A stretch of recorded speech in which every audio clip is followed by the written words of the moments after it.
Hello everyone. If you like what I'm doing here, please consider subscribing, liking, and commenting.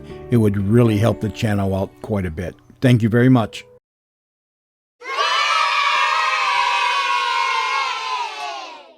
It's a foggy night on old Cape Cod. A perfect night for a mystery. Tonight, Cape Cod Radio Mystery Theater presents an original mystery thriller entitled A Test for Murder.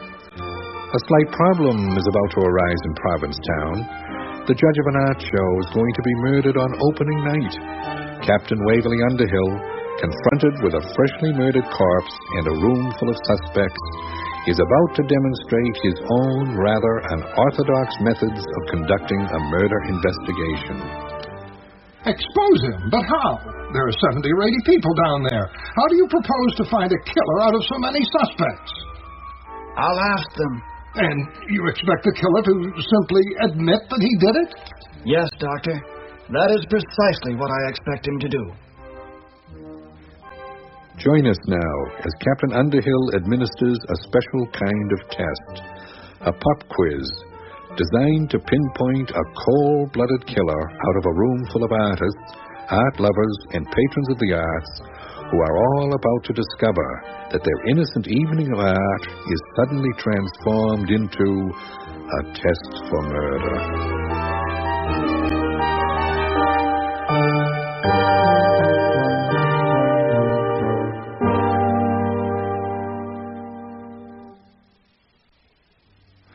I can understand why you've come to me. You want to hear my version of what happened. I don't mind retelling it. I suppose, in a way, I'm in a better position than anyone else to describe what happened that night, although there are certainly others who could give an accurate accounting. That was part of the problem, you see, the fact that there were so many of us there. I know you're mainly interested in hearing about the incident. Funny referring to murder as an incident as though it were an innocuous, commonplace event. There's nothing innocuous or commonplace about it, I can assure you. When it happens, it's always a gruesome thing. Gruesome and quite shocking. Especially when it happens so unexpectedly. Of course, that's generally the case, isn't it? No one really expects a murder, except the killer himself, I suppose. Even so, I think you'll agree, this one was more shocking and gruesome and unexpected than most of those you read about in the newspaper. My entire perspective in this matter is strongly colored by my close association with Captain Waverly Underhill. He's my friend and also, technically, one of my patients, although hardly a model patient, I can assure you. If most patients followed medical advice the way he does, then most doctors might just as well dispense with giving it. Captain Underhill is tall and thin, but certainly not underweight for a man in his middle 70s. It betrays no medical confidence to say that he sometimes suffers from heart palpitations, but more often complains of creeping senility, which he's convinced is robbing him of his mental faculties. Now, this is ridiculous, I assure you. Underhill's powers of reasoning are as sharp as ever. It's my professional opinion that this so-called senility, if it does exist, exists only in his mind. It didn't come out like I meant it to, but you know what I mean. Anyway, if you don't believe me, you have only to observe his actions in the incident I'm about to relate. The way he handled the case from beginning to end was pure Underhill. And if I say so myself, nothing less than a perfect demonstration of the investigator's art. It was a pleasantly cool evening, as I recall. Provincetown was just returning to normal after another summer of sensory overload. A fog bank was building out over the ocean, but the sky overhead was clear and full of stars. I can't really explain why I was there, or what it was at the last minute that made me decide to go. Attending the opening of art exhibits is not the sort of thing I do very often. I'd read the article that appeared in the Cape Cod Times. It sounded interesting, and I decided I should go if for no other reason than to extricate myself from the rut I was in. As you know, the Alice B. Steiner Memorial Art Museum is located on the east end of Commercial Street in what was formerly a church. When I arrived, the opening was already well attended. I went in and spent the first 15 minutes looking at the paintings in one of the galleries. I certainly had no idea that I would encounter Captain Underhill there, although thinking about it now, I shouldn't have been surprised, since painting is one of his primary hobbies. Strangely enough, he didn't seem a bit surprised to see me.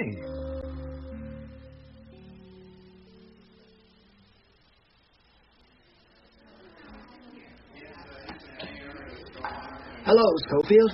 I was looking forward to bumping into you tonight. Waverly, hello. I didn't expect to see you here. But wait a minute. How could you know? Know what? That I was coming. You couldn't have known. I only decided myself at the last minute. Honestly, Waverly, you may be an old cop, but you're becoming more like the legendary Sherlock Holmes every time we meet. And you, Schofield, are becoming more and more like Dr. Watson. There are some interesting paintings here, I think. Why don't we have a look around? Wait a minute. You still haven't explained how you knew. Knew what? That I was coming. Oh, yes. You're still confused about that, aren't you? Well, actually, it's quite simple. First of all, I noticed the frayed cuff on the left sleeve of your sports jacket. My cuff? Also, there is a slight nick under your chin where you cut yourself shaving this morning. And if you'll notice, there are distinctive scuff marks on the toes of your shoes. Good Lord, you mean from all that you were able to... Deduce that you were coming? Precisely. Of course, there's also the fact that since I arrived after you did, I noticed your signature on the guest register as I came in. Oh, yes, I forgot I signed in. Well, so you're not so smart after all. No, Doctor, and neither am I much of a practitioner of the Sherlock Holmes method of solving mysteries. Now, what do you say you take me around and show me what you've seen? But first, you need some champagne. And I need a refill. Well, how much have you had already? Oh, don't be such a physician. I'm well within my limit. Besides, at functions like these, champagne is absolutely essential. It sharpens the eye and heightens one's aesthetic sensibilities. Why, without it, a masterpiece might go totally unrecognized. Excuse me, are you Mr. LaRoche? No, I'm not. Oh, darn rats. Now I'm getting nervous. Is Mr. LaRoche someone important? Well, yes, he is. He's judging the show. You haven't heard of him? I'm afraid not. Louis LaRoche is a famous art critic. He arrived today from New York. I'm on the welcoming committee, so I'm supposed to be looking after him. The only thing is, I don't even know who he is. Celia Hanshofer picked him up at the airport. So far, she's the only one who's met him, and I can't seem to find her either. I noticed ribbons hanging alongside some of the paintings. It appears the judging has already been completed. Yes, it was, this afternoon. But Mr. LaRoche was supposed to return tonight to make the presentations. It's going to be my fault if he doesn't show up. Oh, I'm sorry. I should have introduced myself. I'm Trudy Landsberger. Waverly Underhill. And this is my friend, Alexander Schofield. He's a physician. His motto is, just because you're feeling fine is no reason to think you're not sick. Waverly, please. Miss Landberger, how do you do? Fine, thank you. If you'll both excuse me now, I'd better keep searching for Mr. LaRoche. If we see him, we'll let him know you're looking for him. Please do. That'll be great. Waverly, I can certainly do without introductions like that. Obviously, you're not to be trusted in social situations. Oh, never mind that. Take a look at this painting. What do you make of it? It's a nude portrait of a woman, isn't it? Yes. Horrible, isn't it? I thought Cubism had gone out of fashion years ago. Though it does sort of remind me of a song of my youth. Let's see. There once was a woman named Hannah. She lived in the desert all her life. Her breasts were like maces, her hips an oasis. Oh, let me be in Hannah's savannah tonight. Oh, Waverly, try to be dignified. Excuse me, how do you like it? I'm sorry? The painting. Do you like it? Oh, well, actually, my friend and I were just discussing it. Are you the artist? No, the subject. That's me. Can't you tell? Oh, yes. Now that you mention it, I do see a resemblance. You're Louis LaRoche, aren't you? No, but it appears I could be. You're an artist, then? Not really. Oh, yes, he is. Just a hobbyist. Don't let him fool you. He's quite good. In that case, let me give you my card. My name is Beverly Sampson. I'm a professional model. I do private sittings. My rates are reasonable. I do classical poses as well as avant-garde. I see. Well, Miss Sampson, I'll certainly hold on to your card. If I should ever... Please do. You know, I especially enjoy working with older men. Well, Waverly, it appears you found someone who shares your interest in art. I suppose now you'll be giving up landscapes. Oh, very funny, Doctor. You're just jealous because she didn't ask you. You know, with a woman like that, you can't be too careful. If I were you, I'd definitely remain on my avant-garde. I must admit, Alex, sometimes I do get the urge to... Oh, my God! Where did that come from? Oh, help! Up those stairs. Come on, Alex, quickly. You may be needed.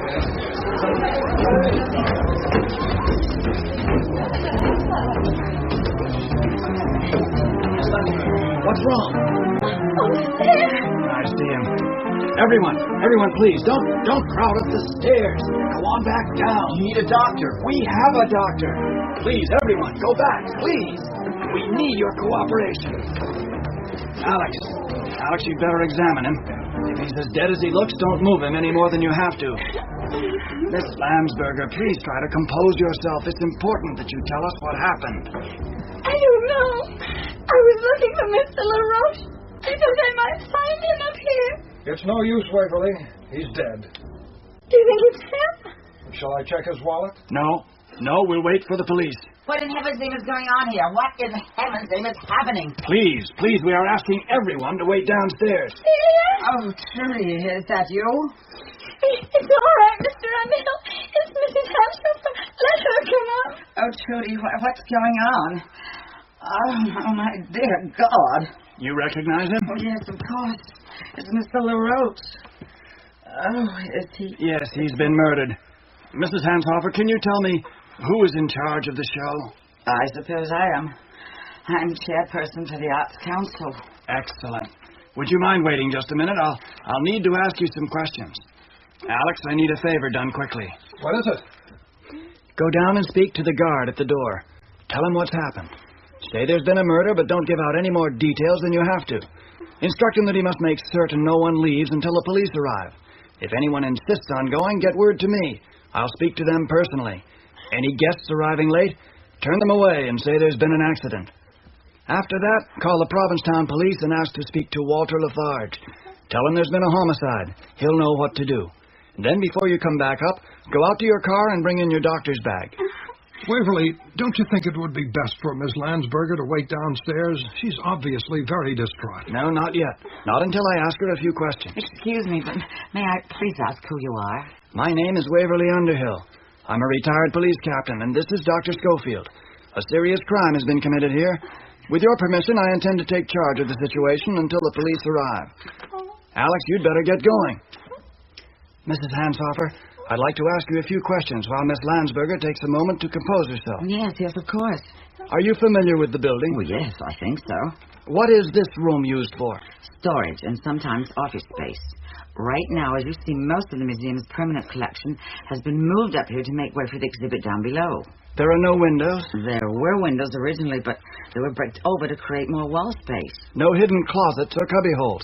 No place that someone might hide? No, I don't believe so. Well, you can see for yourself. It's just one large room. That door at the back, does it lead to a fire escape? It does. Is it wired to an alarm system? Yes. There is an audible alarm that sounds if the door is opened. It was necessary, of course, for insurance purposes and to protect the museum's property. I see. If I test it now, can you shut it off? Downstairs I can, in the office. All right. Now, what about the restrooms? Where are they located? The restrooms? Oh, downstairs. All right, Mrs. Hanshofer. Here is what I'd like you to do. I'm going to wait up here while you go downstairs. Then I'm going to open that door. As soon as you hear the alarm, you can shut it off. Will you do that? Yes, of course. And then I want you to go and lock both bathrooms. Put out-of-order signs on them if you have to, but don't let anyone in. That's very important. Yes, but what if someone has to... Now, they'll just have to wait, that's all. Tell them there's nothing you can do about it. Will you go and do that? Yes, of course. All right, if you say so. Thank you. Miss Landsberger, how do you feel? I feel all right. Would you like me to ask Dr. Schofield to give you something to calm you down? No, I don't think so. It's just that I feel so horrible about what happened. If I'd been with him like I was supposed to be, this whole thing wouldn't have happened. Now, don't blame yourself. I'm going over now and try that door. You're probably going to hear a loud bell, so don't let it startle you.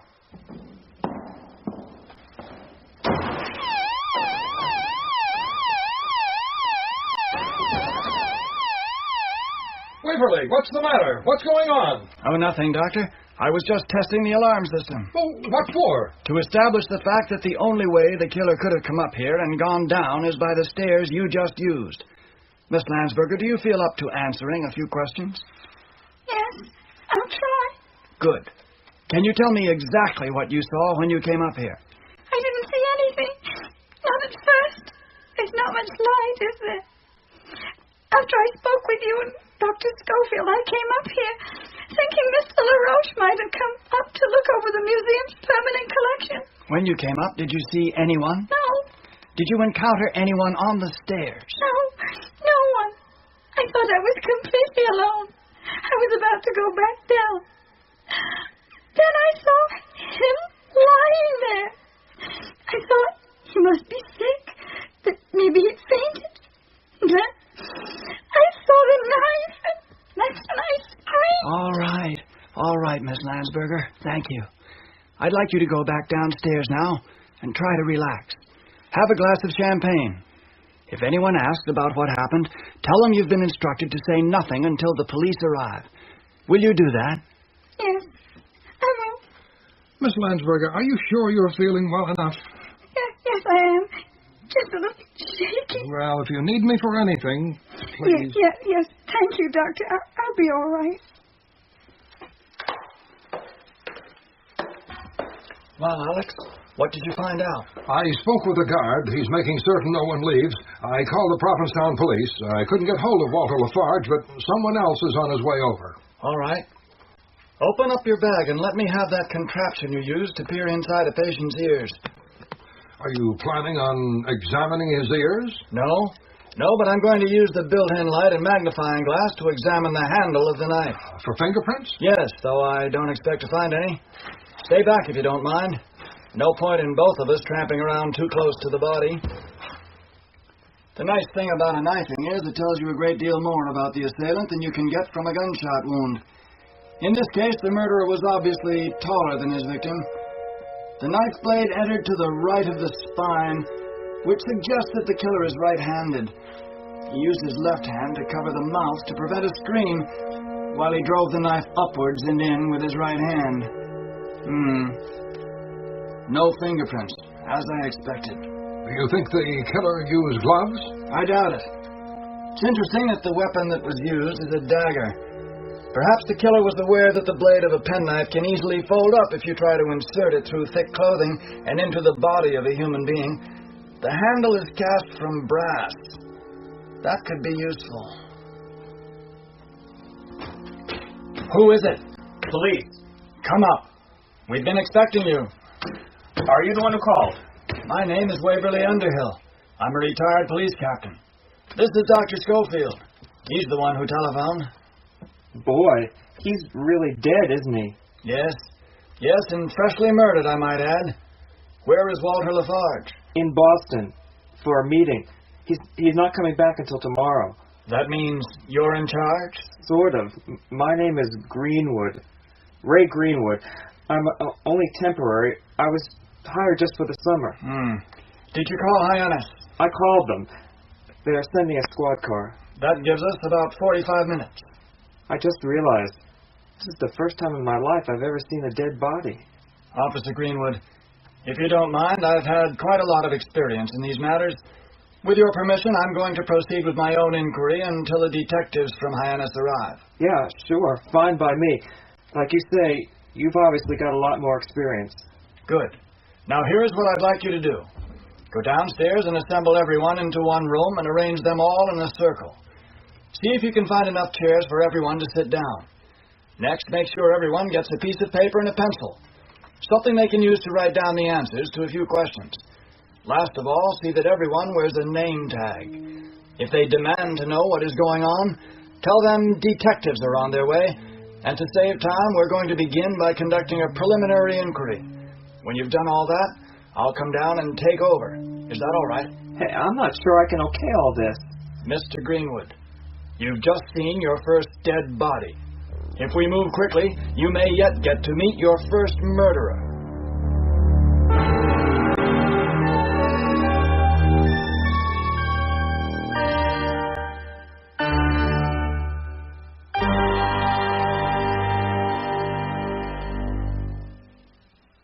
Waverly, you can't be thinking the killer is still down there.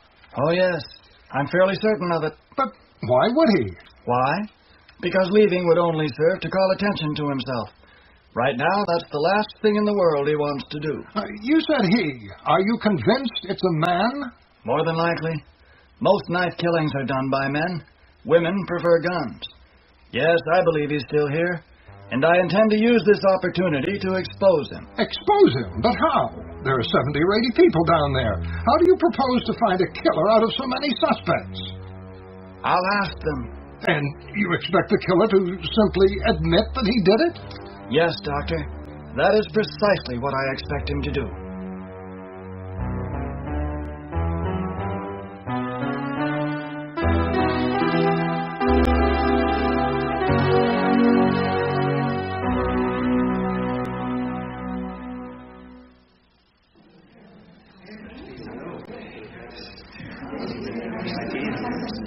Could I have your attention, please?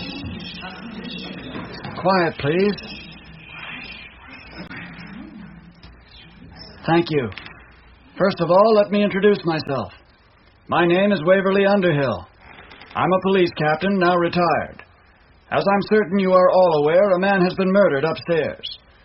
Officer Greenwood of the Provincetown Police has already notified Hyannis, and they are sending up a team of investigators.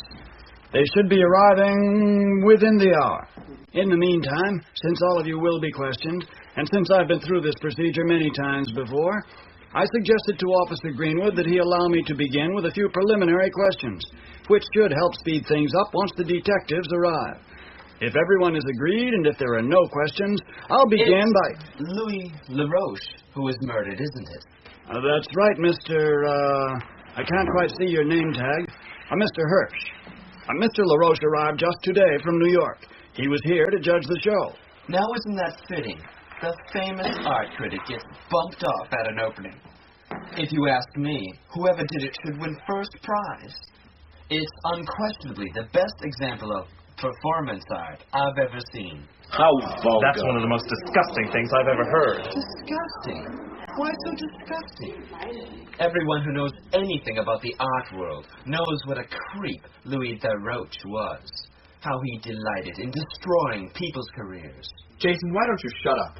The man's dead. He's not going to hurt you anymore. Oh, he may be dead, but that doesn't mean I'm obligated to honor his memory. I'd like to know who did it. I'd like to shake his hand. Let me suggest that if there are opinions about Mr. LaRoche, you all save them for when the detectives arrive. Right now, I'd like to get started Mr. Underhill, excuse me, Mr. Underhill. Since you're going to be asking us questions, I would like to ask you one, if you don't mind. Is it your opinion that the murderer is one of us in this room? If so, I think we should be made aware of it, since this person is obviously dangerous. Like again. Since you brought it up, Mr. Kiefer, I will say quite candidly that it is probable the murderer is one of us. However, as to the possibility of him striking again, that is remote. First of all, he's almost certainly unarmed, having left his knife upstairs in the back of his victim. Secondly, it's not likely he will try anything rash unless he feels he is being cornered. As you will see by the general nature of the questions I intend to ask, that is not going to happen. Oh, let's all stop being alarmists. This sounds like perfect fun to me, just like a parlor game. Personally, I hope we nail the bastard. Well, thank you, Mrs. Florence Rigby. Mrs. Florence Rigby. Yes, thank you, Mrs. Rigby. All right. Now, to begin, I'd like you to write your name in the upper left-hand corner. Now, put your address underneath that. And please include your permanent address if you are only visiting Cape Cod. And next, list your occupation. After that, I'd like to know if you came alone tonight or with someone else. If you came with others, please list their names. No conferring on this, please. Simply answer the questions as best you can. It's been so long since I've taken a test, I feel like I'm back in school. Well, don't think of it as a test. Think of it as a questionnaire. All right. Next, I'd like to know if at any time tonight you used the restroom. No need to elaborate. Just answer yes or no. I would also like to know if at any time this evening you saw anyone else go into the restroom. And if so, please list their names, using the name tags if necessary. Finally, I'd like you to state if at any time tonight you went upstairs. Now, this is not intended to incriminate you. You may have had a perfectly innocent reason. But since the police will want to know sooner or later, let's indicate it here. Oh, yes, one last thing. Also, list the names of anyone you saw going upstairs or coming down. Again, refer to the name tags if you have to. And that's all. Dr. Schofield will collect your papers. I suggest until the police arrive, you relax and try to enjoy the show. And thank you all for your cooperation.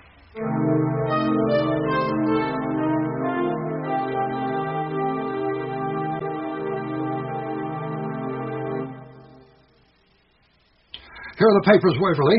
If you don't mind my saying so, I don't see what good they're going to do you. You didn't even ask what time they arrived or where they were when the murder took place. If it had been me, those would have been the first two questions I would have asked. In answer to your first question, if we need to know what time people arrived, we can easily determine that according to their relative position on the guest register. As to where each person was when the murder occurred, how can we ask that? All we know is the approximate time Miss Landsberger discovered the body. The actual murder may have taken place anywhere from 5 minutes to as much as 35 minutes before she arrived. Well, what good does it do to ask if they went to the bathroom? Here it is. This is what I was looking for. What we're trying to find, Alex, is the intersection of two distinct sets. Number one, the set of all people who admit coming up here tonight. And number two, the set of all those who admit using the restroom downstairs. I'm convinced the murderer did both. Well, how can you be sure of that? Well, it stands to reason, doesn't it? First of all, we assume the killer is someone who came here tonight with the intention of murdering Mr. LaRoche. Not many people carry around a dagger as part of their normal evening attire. Next, we have to ask ourselves, why did he do it up here? The reason, of course, is that he was watching LaRoche the entire evening, waiting for an opportunity. The murder of Louis LaRoche was definitely premeditated, but it was also spontaneous in the sense that the killer could not have known in advance that this sort of opportunity would present itself. He saw LaRoche climb the stairs coming up here. He followed him up, saw that they were alone, and then quickly murdered him. He did not use gloves because gloves would have taken too long to put on and take off. Instead, he wielded the knife barehanded, and then most likely used his handkerchief to wipe the handle free of prints. Now, put yourself in the mind of the killer. You've just murdered LaRoche. What would you do next? Remember, we've already established it would be foolish of him to leave. What is the most logical thing? Go back down and mingle with the guests, I suppose. Yes, but only after you had made a quick detour to the restroom. You'd need a chance to compose yourself, to check in the mirror, make certain there are no bloodstains, nothing to give yourself away. Ergo, the killer is someone who admits coming up here and also admits stopping in to use the bathroom. But why admit to either one? Because I also asked everyone to list the names of anyone they saw coming upstairs or using the bathroom. If the killer denies either one and someone else says they saw him do it, that sets up a discrepancy. And discrepancies are the basic underpinnings of all murder investigations, and exactly what the killer wishes to avoid at all costs. Therefore, he will innocently admit to both, and then when questioned by the police, he will simply claim there was no dead body here when he came up. Do you see? Yes, I think so. So, having said all that, I now present you with the murderer. Alfred Turk, Jr. You'll notice Mr. Turk admits using the restroom and also admits having come up here. He lists himself as an artist. Mr. Turk most likely murdered Mr. LaRoche because he felt LaRoche had snubbed him in some way. Artists are quite temperamental. They don't take criticism at all well. Also, the fact that his name ends in Junior may indicate a personality problem. You'd be surprised the number of sons who are forever juniors to their father's name that develop serious complexes as they get older. It says here that he came with his wife. Yes, but that doesn't matter. When he saw LaRoche coming up here, he could have easily excused himself, saying he was going to use the men's room, and then taken a detour upstairs. In fact, if you notice on her answer sheet, she does list her husband as having gone to the restroom, yet she does not put him down for having come up here. Then you've solved the case. Only partially. So far, all we've done is identify the primary suspect. We still have to prove he did it, and prove it in a way that will satisfy a judge and jury. No jury is going to convict a man because he admits using the restroom, or even if he admits coming upstairs. Consider, we have no eyewitnesses, no hard evidence, such as fingerprints, no motive beyond conjecture, and the weapon that was left behind is almost certainly untraceable. Then you're saying this is one of those cases where the actual murderer is known, but still he goes free? Not necessarily. Not if we can salvage a little more time before the detectives arrive.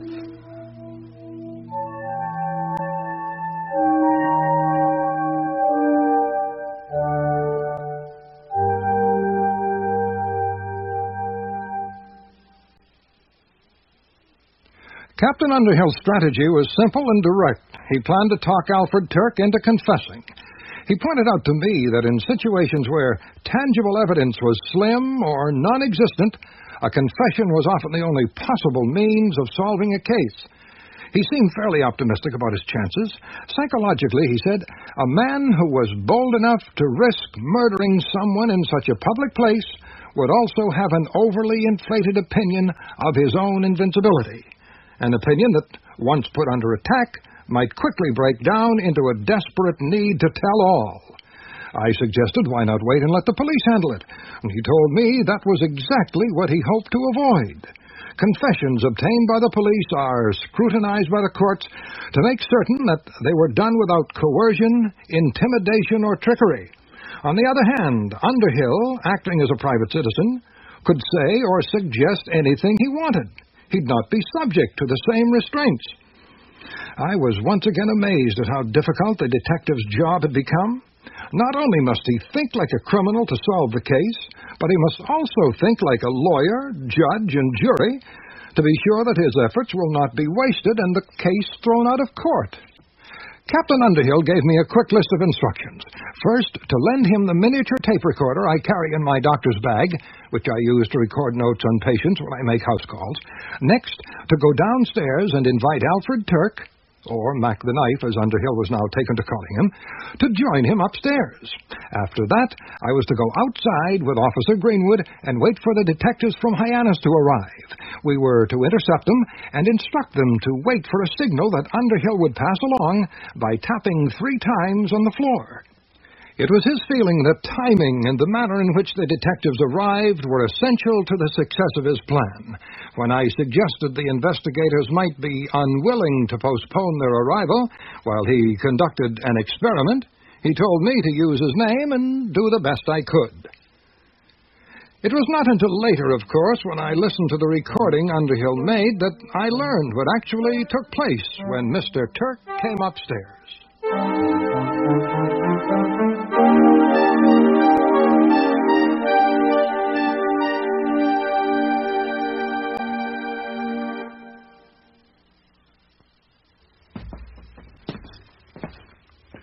Your doctor friend downstairs said you wanted to see me? That's right. Have a seat. My, wife will be worried. Oh, I'm sure your wife will understand. Look, just because I admit I came up here, that doesn't mean I had anything to do with what happened. I never said you did. Sit down. I'm not going to sit up here in the same room with a dead body. It bothers you? Of course it bothers me. It would bother anybody who had any feelings. At least it would have the decency to cover him up. Oh, no. Never do that. That's the worst thing you could do. Sit down. All right. But just for a minute. Good. Now, to explain why you should never cover a murder victim, Mr. Turk, it's because you don't want to contaminate the evidence. You see, when the killer chose to murder Mr. LaRoche by stabbing him in the back, it meant he had to bring his own body into close contact with his victims. So? Well, undoubtedly he left behind all sorts of incriminating evidence. Strands of hair, loose threads from his clothing, even skin cells. Did you know the average body sheds approximately 40,000 skin cells every minute? No, I didn't know that. And you'll notice that Mr. LaRoche is wearing a tweed jacket. Tweed is like Velcro. It picks up every little thing it touches. So you see, covering the body with a sheet, like they do in the movies, would only contaminate the evidence that's already present. So is that going to prove who did it? Not necessarily. Not by itself. But evidence in a murder case is always cumulative. You keep adding a little more, and pretty soon the scales of justice begin to tip, from a presumption of innocence to an assumption of guilt. For example, you'd be surprised how much we already know about how the murder was committed.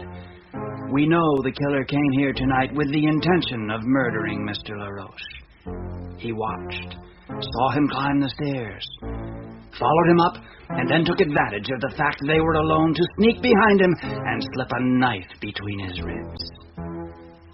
We know the killer is right-handed. We know approximately how tall he is. And we know he didn't use gloves. Instead, he used his handkerchief to wipe the handle free of prints. Unfortunately, that was a mistake, since the handle of the knife is cast out of brass. If the killer's palms were sweating, as undoubtedly they were, then the sweat from his hands will have corroded some of the metal, traces of which will show up on his handkerchief under laboratory analysis. And, oh, I hope I'm not boring you. No. Go on.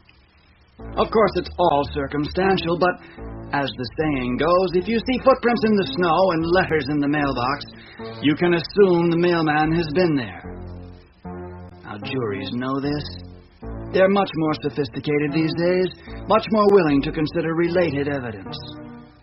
Lawyers know it, too.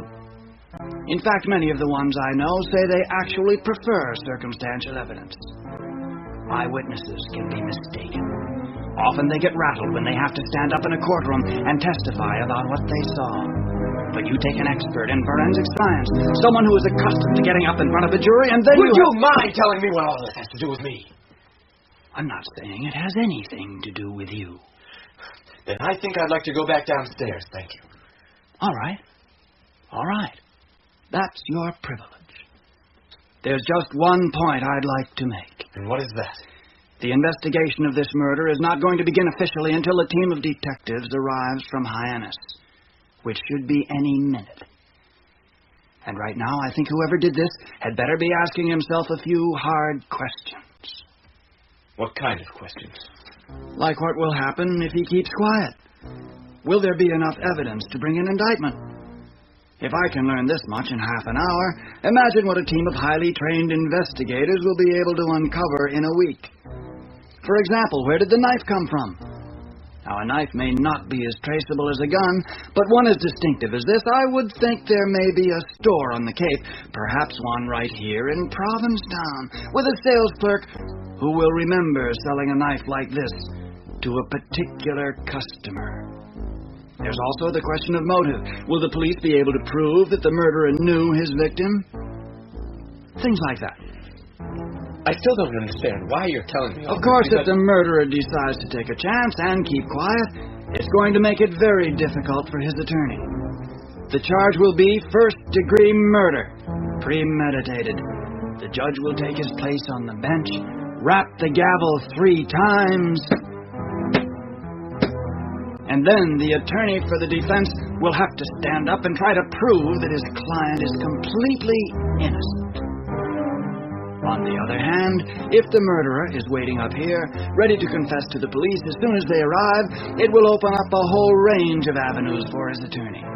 It may even get the charge reduced to second or third degree homicide. Unfortunately, the killer is going to have to make up his mind in a hurry before the police get here. You can hear them coming now, can't you? They're on their way. Once he makes his decision, he's going to have to stick to it.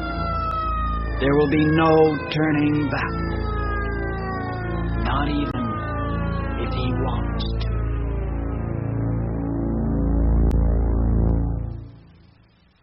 The rest of what happened you know from reading the newspapers. The homicide squad arrived in their cruisers from Hyannis and found upstairs not only the body of the murdered man, but also the confessed killer himself, Mr. Alfred Turk, Jr. A large contingency of reporters showed up soon afterward, representing newspapers, radio, and television. News footage that appeared the next day showed the police carrying the body out on a stretcher and then escorting the accused in handcuffs out of the building and into a waiting squad car. Typically enough, in the reports that followed, little or nothing was said of Captain Waverly Underhill's role in solving the case, although Officer Greenwood was cited for taking unspecified quick action that ensured the suspect did not escape. When the police and reporters finally cleared out, the opening actually resumed and continued until very late, with everyone in surprisingly good spirits. Nothing like a murder to enliven the mood. Captain Underhill strolled about, looking at the paintings and talking to others. I noticed him from time to time, ignoring my advice and still drinking champagne. Around 1:30, I decided it was time for me to leave. I looked around for Captain Underhill and found him sitting alone. I offered to drive him home. He declined, saying that was something that he had already taken care of.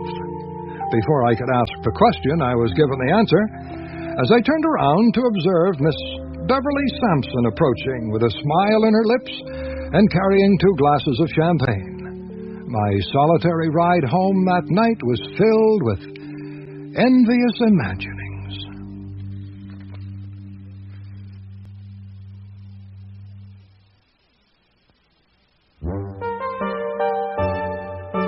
You have been listening to Cape Cod Radio Mystery Theater's presentation of A Test for Murder.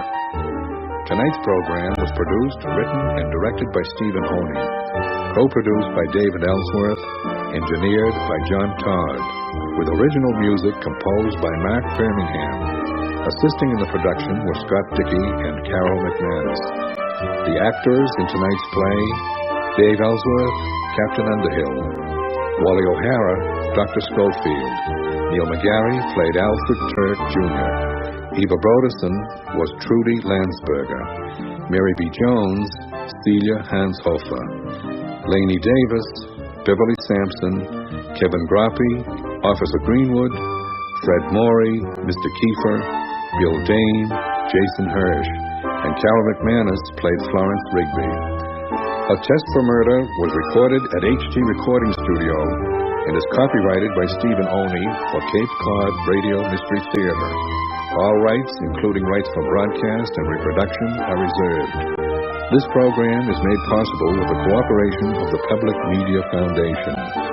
This is Bob Nolan wishing you a pleasant evening and inviting you to tune in again when the fog rolls in on another chapter of Cape Cod Radio Mystery Theater.